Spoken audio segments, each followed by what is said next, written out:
Est-ce que vous êtes comme moi, du genre à toujours avoir des pièces de monnaie dans votre poche?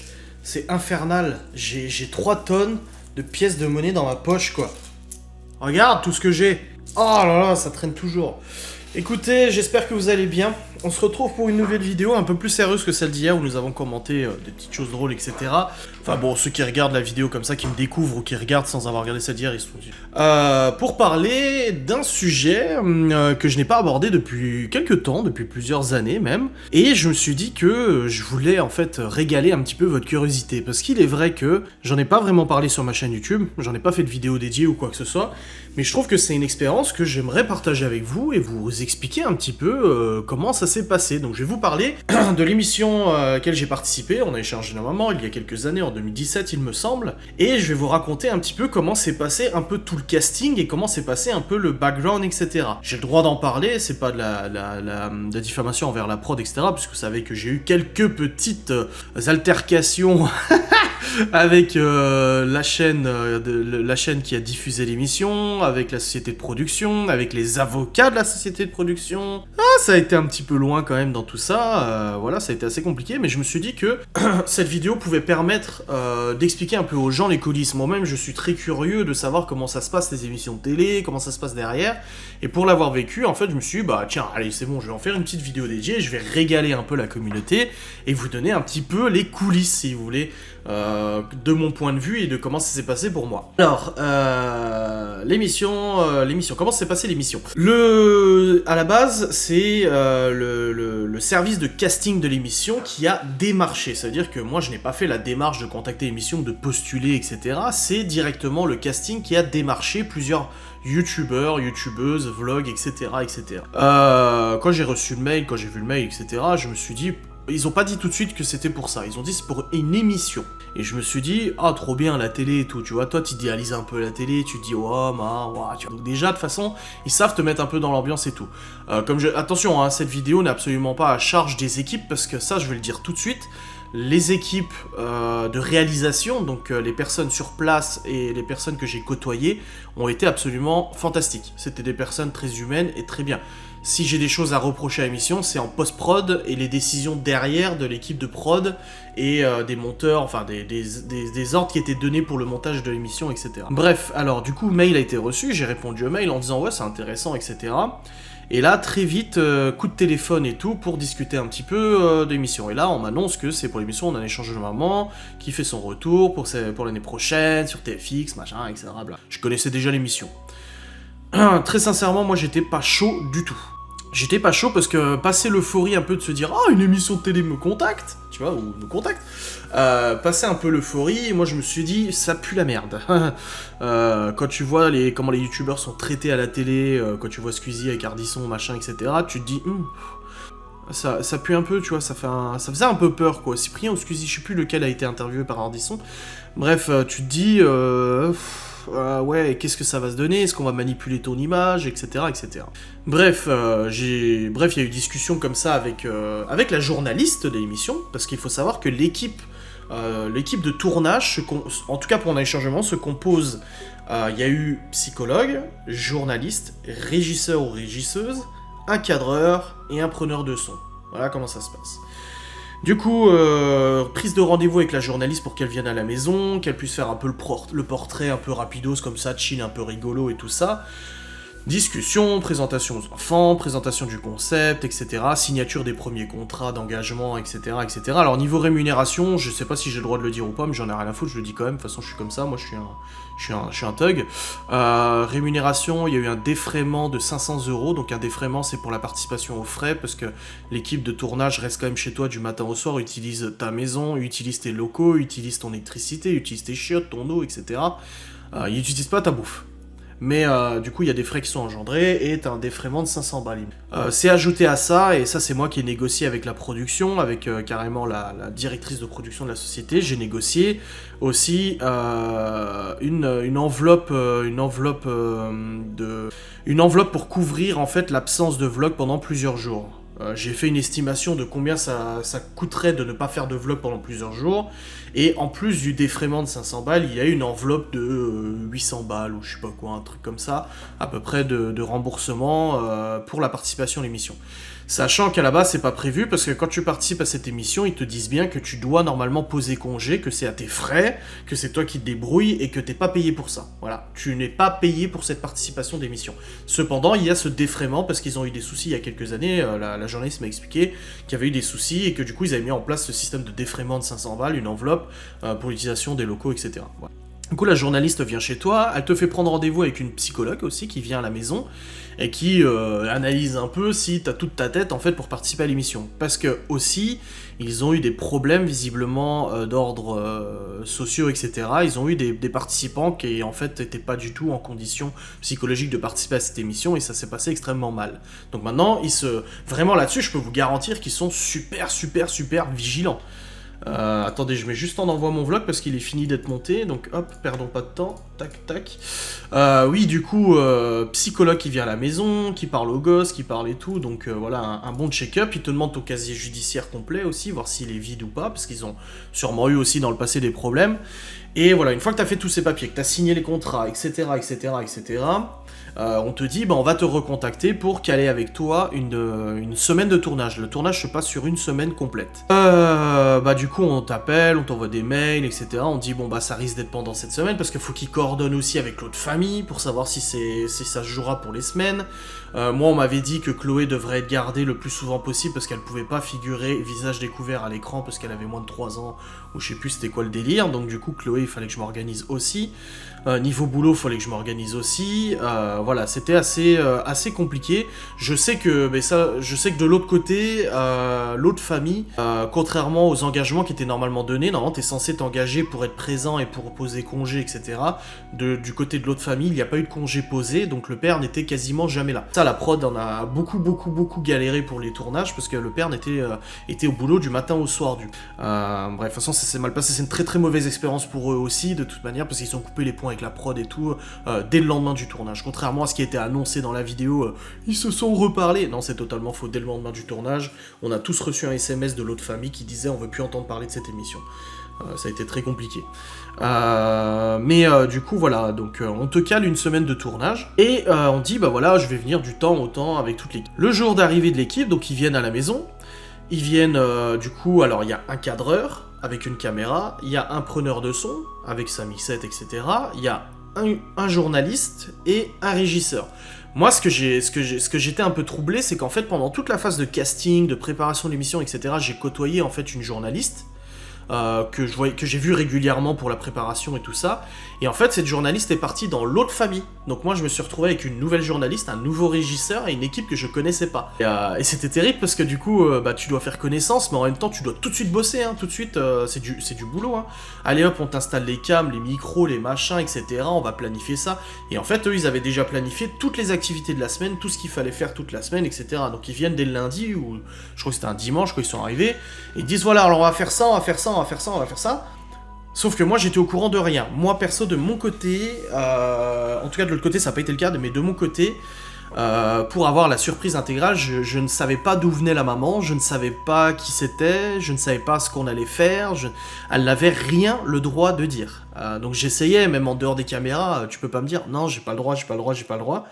Et c'est terrible parce qu'en fait moi je me suis retrouvé vraiment avec des inconnus chez moi, tout seul avec mes enfants, à devoir tout gérer, parce que attention, je veux dire, la vie continue.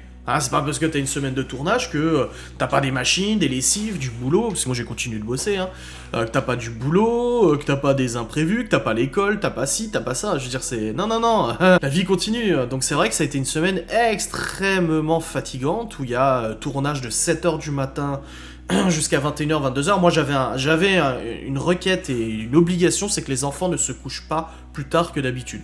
Je ne voulais pas que ça impacte les enfants et qu'ils se couchent à 22, 23h. Chez de l'autre côté ça a été le cas, ça a beaucoup retardé les sommeils, etc. Vu que le père n'était pas là, c'était un vrai merdier. Mais moi de mon côté c'était absolument inenvisageable que ça perturbe en gros le sommeil des... Donc il fallait caler les ITV, donc les interviews en plein milieu, dès qu'ils rentraient de l'école, aller un peu interview et tout ça. Les enfants l'ont pas mal pris, l'ont pas mal vécu, ça a été pour eux comme un jeu. Ils se sont très bien entendus avec l'équipe de tournage et tout ça. Mais voilà, finalement, au fur et à mesure de la semaine, tu t'es habitué aux gens, tu fais connaissance, c'était quasiment toute la journée avec eux. Je trouve qu'il s'est lié un bon lien avec eux. Moi, la journaliste, le régisseur, etc. On a rigolé ensemble, en off-cam, parce que là, moi, le but de la vidéo, c'est vous parler un peu ce qui se passe derrière. En dehors de la caméra, on rigolait, on faisait des bouffes, on jouait, on faisait des blagues, on parlait de nos vies, nos expériences, des trucs comme ça, etc. Non, il y avait une bonne entente humaine. Humainement, en fait, c'était une bonne expérience parce que j'ai rencontré des super personnes. Comme je vous dis, si j'ai des choses à reprocher à la mission, c'est pas le tournage, c'est la prod, parce que le tournage, eux, ils essaient vraiment de faire en sorte de pas perturber les enfants, ils essaient de faire en sorte que toi, tu sois pas perturbé. Bon, à la limite, j'aurais préféré savoir dès le début ce qui m'attendait. Mais non, ils préféraient ne pas me le dire, que j'ai la surprise tous les jours de ce qu'on va faire. Ah ouais, bon, ok, c'est pour un peu... Voilà, c'est pour avoir du contenu à présenter, etc. Mais c'était assez... donc le tournage se passait bien, tu sais quand est-ce qu'il tourne, quand est-ce qu'il filme. Le cadreur te le dit, je suis en train de filmer, le preneur son il dit chut. Donc il n'y a pas de vidéo volée en fait, si tu veux. Il n'y a pas de prise où tu dis putain, ils m'ont filmé à ce moment-là. Non, j'en ai pas vu et j'en ai pas eu ou quoi que ce soit. Je sais qu'au bout d'un moment, je me suis isolé dans le garage parce que j'avais besoin de me reposer un peu parce que c'est très fatigant, je vous jure. Gérer les 4 enfants, c'est pas un problème, mais gérer les 4 enfants, plus l'équipe de tournage, plus les plannings, plus ma mère avec Chloé qu'il fallait qu'elle garde, et puis machin, et puis tout ça. Non, j'ai voulu souffler et tout, et j'étais au téléphone, et je me rappelle que je suis sorti du garage, et en fait j'avais oublié que j'avais mon micro sur moi, tu vois, tu l'oublies facilement, et du coup, le preneur son a entendu tout ce que je disais, et je crois qu'au bout d'un moment, j'ai dit que j'en avais marre, que là, ça commençait à faire beaucoup et tout ça, que ça commençait à être fatigant, et que je sais pas ce qu'on va faire, ils veulent pas me dire, et tout ça, et tout ça. Et à partir de là, je pense qu'il en a parlé à la journaliste, parce qu'à ce moment-là, la journaliste m'a pris à part et elle m'a dit voilà, alors je t'annonce, on va faire ça, on va faire ça, on va faire ça, on va faire ça. Je pense qu'elle a senti que ça commençait à m'agacer. Je suis pas quelqu'un qui m'énerve et qui aime le conflit, j'aime pas du tout le conflit, moi c'est pas mon truc. Je suis quelqu'un de très posé, j'aime pas le conflit. Je préfère me taire plutôt que de me prendre la tête. Mais dans ce cas de situation là j'étais très agacé.